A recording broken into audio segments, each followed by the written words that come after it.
Well, I think generally, kind of start by saying that the venue overall was fantastic. I mean, we've had a couple of training camps here already with the whole squad, and generally there wasn't one negative coming here. I mean, the rooms are fantastic. I think the general facilities, the fact that there's a ceiling hoist in every room, and the fact that how many rooms are accessible is amazing.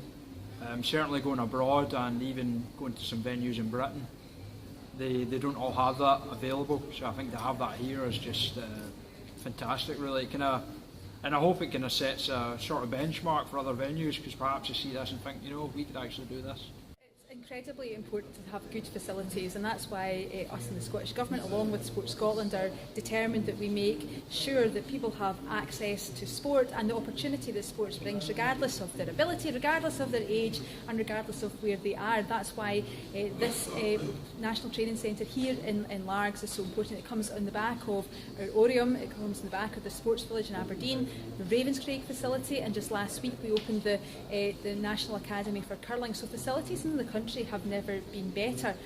I think I've been here before it was refurbished, and absolutely fantastic. I think the sports facilities have been upgraded and they're wonderful. I think the key thing for us in Scottish Disability Sport is the accommodation facilities, to have that number of accessible rooms that can accommodate 120 athletes who might need, you know, a degree of support.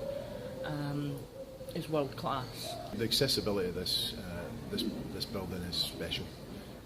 It's something that when we were looking at the estate in Scotland, we felt there was a gap, and there wasn't a purpose-built facility that was fully inclusive.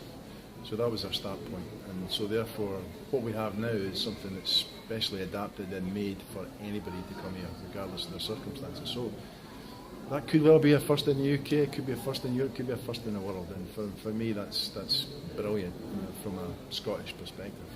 It kind of adds something as well, because all of our big facilities for me are only good if they're integrated, so young people need to feel just as welcome here as performance athletes, and that's critical because the whole thing is connected.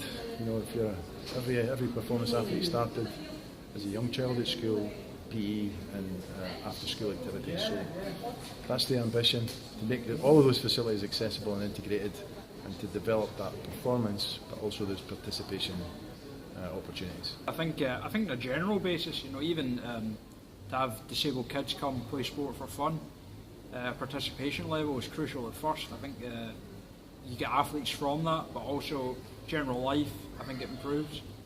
I think in general, even, you know, able-bodied people, I think that the fact that they can come here, I know if I can come here with my disability and able to train and compete in a sport, anyone can. So I think if you have all bases covered, there's no reason why anyone can come here.